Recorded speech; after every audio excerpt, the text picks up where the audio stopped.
Magandang hapon po mga kabuko. Yung pong araw to, yung po ating buko.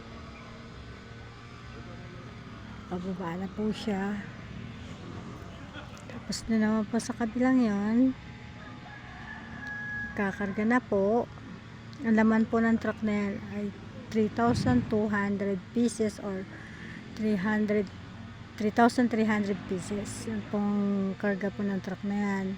Pwera pa po yung palyo. Ang tawag po dun sa palyo yung pag 100 pieces na po ang bilang, meron pong free na 5 pieces na buko.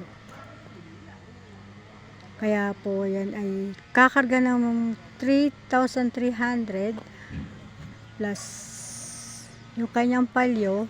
So 1,000 is 50, 50, 50, 150, 3,300 plus 150, 3,450 plus ang magiging karga po ng truck na yan. Biyahe po ngayon ng Manila. 2 araw po tayong pahinga kasi po maulan. Pero para ngayon po uulan na po ulit ang langit.